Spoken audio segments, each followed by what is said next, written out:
मज़मून physics class 9 बाब शहों सबक शहों। सयारनि जी हरकत जे लिहाज़ खां न्यूटन जो कशिश शकल वारो क़ाइदो।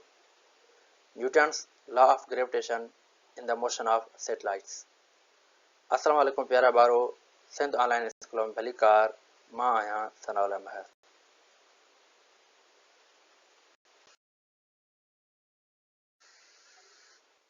प्यारा ॿारो, हिन लेक्चर में जेको असां टॉपिक कवर कंदासीं उहो आहे सयारनि जे हरकत जे लिहाज़ खां न्यूटन जे कशिश शकल वारो क़ाइदो, यानी Newton's law of gravitation in the motion of satellites.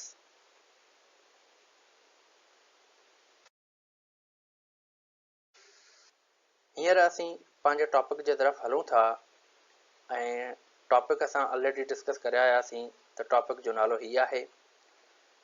इन खां पहिरीं असां न्यूटन जो क़ाइदो पढ़ियोसीं, उन खां बाद में असां कुझु सैटेलाइट जे बारे में बि डिस्कस कईसीं त आर्टिफिशियल सैटेलाइट छा थींदियूं आहिनि ऐं नेचुरल सैटेलाइट छा थींदियूं आहिनि। सो प्यारा ॿारो, हिन टॉपिक में बि असां डिस्कस कंदासीं सैटेलाइट जे बारे में बेसिकली, पर according to Newton's law of gravitation.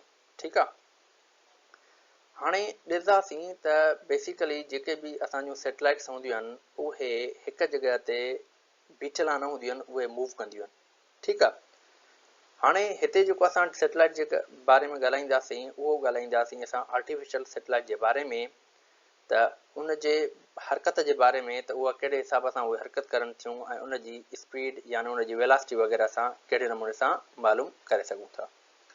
सो मिसाल जे तौर ते हीअ असां वटि अर्थ आहे। ठीकु आहे, ऐं इनखे मां, छो त अर्थ जो मास तमामु ज़्यादा आहे, इनखे मां एम जो नालो ॾिनो आहे। हीअ आहे असां वटि हिकिड़ी सैटेलाइट जेका हिन अर्थ जे चौधारी हिन ऑर्बिट में मूव करे थी। ठीकु आहे, ऐं हिन सैटेलाइट जो जेको मास आहे एज़ कंपेयर टू अर्थ जे, उहो तमामु नंढो आहे, जंहिंखे मां स्मॉल एम जो नालो ॾिनो आहे। हिन लेक्चर खां पहिरीं असीं जेको आहे त ऑर्बिट्स जे बारे में पढ़ी आया हुआसीं, त असां वटि जेके बुक में हिन वक़्तु ॾिनल आहिनि उहे 4 ऑर्बिट्स आहिनि। ठीकु आहे, सो असां हिते कंसिडर कयूं था त हीअ जेका असांजी सैटेलाइट आहे उहा जियो स्टेशनरी ऑर्बिट में आहे।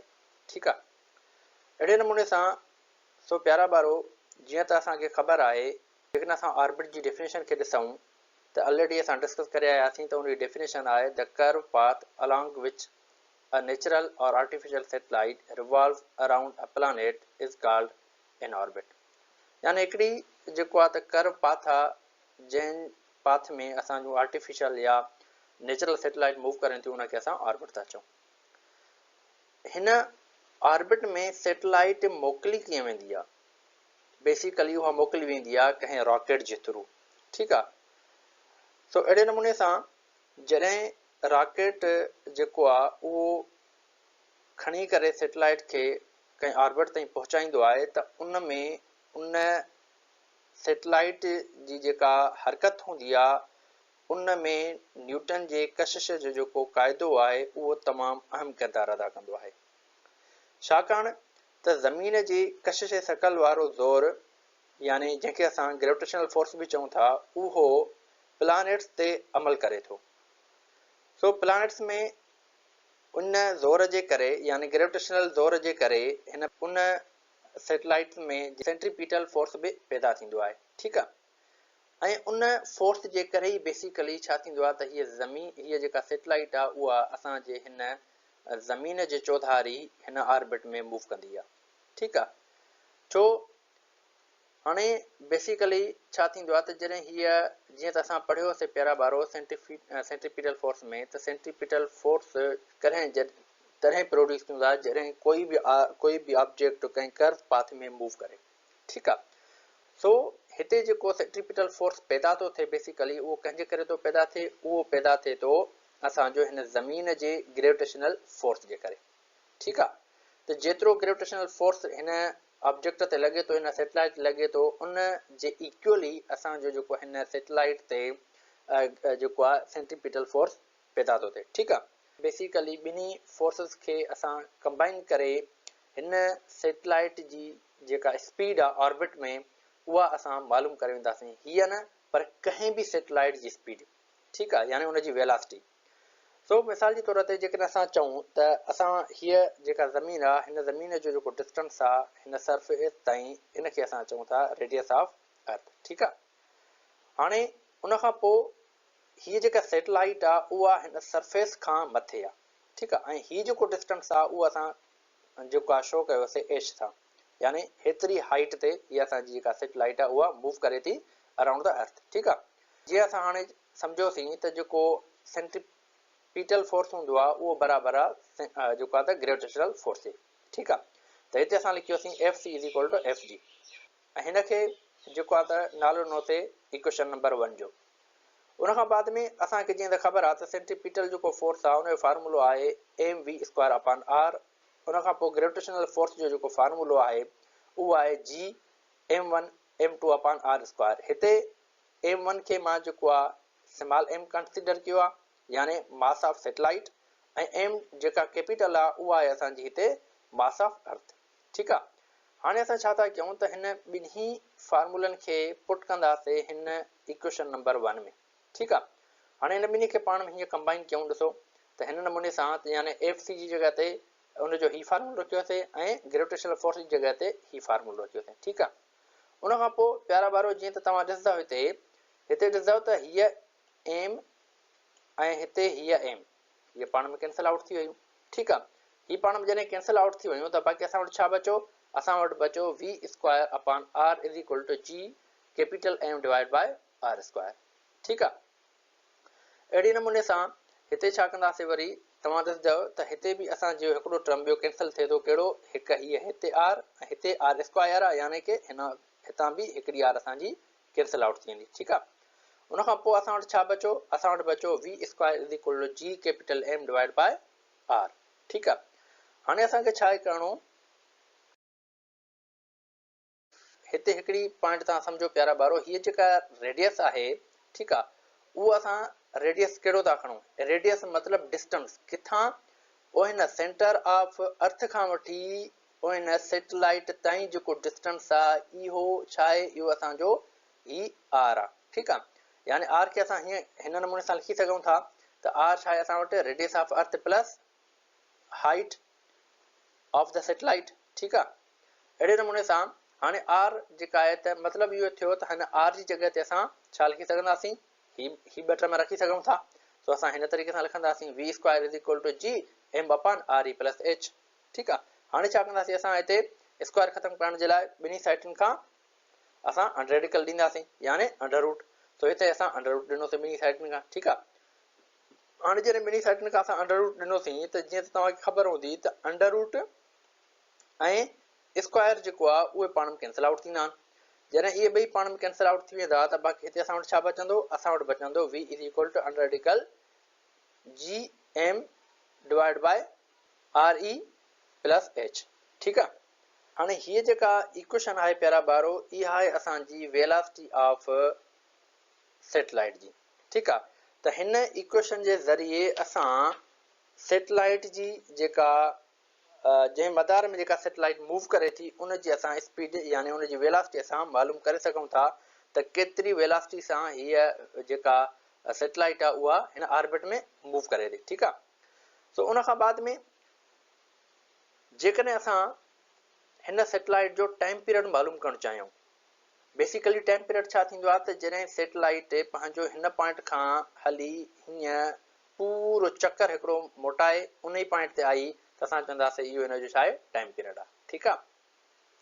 अगरि जेकॾहिं असां टाइम पीरियड जी डेफिनेशन खे ॾिसूं त डेफिनेशन में चवे थो the time period required for a satellite to complete one revolution around the earth is its orbit is called its time period, ठीकु आहे। चवे थो त हिकु काई बि सैटेलाइट आहे उहा पंहिंजो हिकिड़ो पूरो राउंड यानी हिकिड़ो चक्कर पंहिंजो पूरो करे उनखे असां चऊं था उन सैटेलाइट जो टाइम पीरियड, ठीकु आहे। हाणे जेकॾहिं असां मालूम करणु चाहियूं त हिन सैटेलाइट जो जेको टाइम पीरियड हिन ज़मीन जे चौधारी लॻाए थी पंहिंजो चक्कर त उहो केतिरे टाइम में लॻाईंदी, उनजे लाइ असां छा कंदासीं, असां जेको आहे त इन जे लाइ बि हिकिड़ो फार्मूलो ड्राइव कंदासीं ऐं फार्मूलो ड्राइव करण खां बाद में असां आसानीअ सां जेको आहे उहो टाइम पीरियड मालूम करे सघूं था, ठीकु आहे। हाणे टाइम पीरियड मालूम करण जे लाइ असां वटि जेको बेसिक फार्मूलो आहे उहो आहे टी इज इक्वल टू 2 पाए आर अपॉन वी, ठीकु आहे। हाणे बेसिकली प्यारा ॿारो तव्हां सोचींदा हूंदव त सर ही 2πr जेको आहे इहो किथां आयो ऐं ही फार्मूलो बेसिकली किथां ड्राइव थियो। सो प्यारा ॿारो जीअं त तव्हांखे ख़बर हूंदी त असां ऑलरेडी चैप्टर नंबर 2 या 3 में पढ़ी आया हुआसीं वेलासिटी जो फार्मूलो। वेलासिटी जो फार्मूलो छा हुयो? v equal to displacement upon time. ठीकु आहे। त हाणे डिस्प्लेसमेंट जेको आहे हीअ जेका सैटेलाइट आहे उहा जेको डिस्प्लेसमेंट कवर करे थी उहो कहिड़ो थी करे? हीअ ऑर्बिट वारो। ठीकु आहे। ऐं डिस्प्लेसमेंट लीनियर त न आहे न, कहिड़ो आहे? हिनखे चवंदासीं असां एंगुलर डिस्प्लेसमेंट। ठीकु आहे। ऐं एंगुलर डिस्प्लेसमेंट ही जेको कवर करे थी बेसिकली इहो छा आहे? इहो हिन सर्किल में थी मूव करे ऐं सर्किल जो जेको डिस्टेंस असां मालूम कंदा आहियूं उहो उनखे चवंदा आहियूं असां जेको आहे त सरकमफ्रेंस ऑफ द सर्किल। ठीकु आहे। हाणे ही जेको डिस्टेंस मालूम कंदासीं असां सर्किल वारो, इन जे लाइ असांजो फार्मूलो हूंदो आहे 2πr। यानी 2πr छा आहे? हिन सर्किल जो यानी हिन ऑर्बिट जो डिस्टेंस आहे। ठीकु आहे। हिन फार्मूले जे तहत असां उहो मालूम कंदासीं। उन खां पोइ वेलासिटी असांजी साॻी रही ऐं टाइम असांजो हिते साॻियो रहियो। ठीकु आहे। छो त असांखे टाइम मालूम करिणो आहे, इन करे असां उन फार्मूले खे छा कयोसीं? रीअरेंज कयोसीं। उन खां बाद में जीअं त असां जेको आहे त वेलासिटी जो फार्मूलो हींअर असां ड्राइव कयोसीं। ठीकु आहे। उहो आहे v is equal to under gm divide by re plus h। ठीकु आहे। त हीअ असां साॻियो फ़िलहाल रखूं था। ठीकु आहे। वेलासिटी असां हीअ मालूम कईसीं। उन खां बाद में जेको आहे हाणे असां छा कंदासीं? ही जेको फार्मूलो आहे इहो पुट कंदासीं उन v जी जॻह ते। ठीकु आहे। यानी v जी जॻह ते असां ही टर्म पुट कंदासीं। ठीकु आहे। उहो ही जॻह हिन v जी जॻह ते ही टर्म असां पुट कयोसीं। ठीकु आहे। बाक़ी असांजो 2πr जेको आहे उहो साॻियो रहियो। उन खां बाद में ही जेको अंडरडिकल वारो टर्म आहे उन हिते हींअर उहो डिवाइड में आहे ऐं जॾहिं असां हिनखे मल्टीप्लाई में खणी वेंदासीं त छा थींदो? जेको मथियों टर्म आहे उहो हेठि ईंदो ऐं हेठियों टर्म मथे हली वेंदो। ठीकु आहे।